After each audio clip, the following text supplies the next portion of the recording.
হরি ওম। জয় গুরু।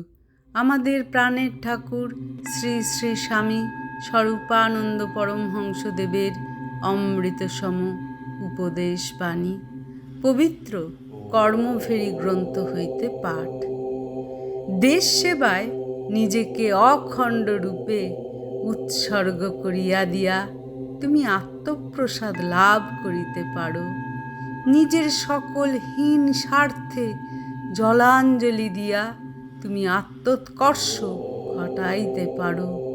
কিন্তু এই নিঃস্বার্থ আত্মপ্রসাদ ও আত্মোৎকর্ষ যতদিন পর্যন্ত তোমার দেশবাসী প্রত্যেক নরনারীর মধ্যে সংক্রামিত করিয়া দিতে না পারিতেছ, ততদিন জন্মভূমির প্রতি তোমার যে মহা কর্তব্য রহিয়াছে তাহা উদযাপিত হইবে না। নিজেকে মুক্ত করিয়াই সাধনার পরাকাষ্ঠায় পৌঁছিতে পারো না।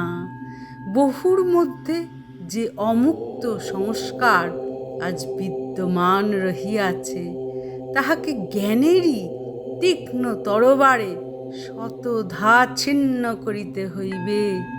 আর যথার্থ পক্ষে তখনই তুমি পরিপূর্ণ মুক্তি লাভ করিবে, যখন বহুর বন্ধন বেদনা তোমারই বেদনার সহিত একযোগে ঘুচিয়া যাইবে।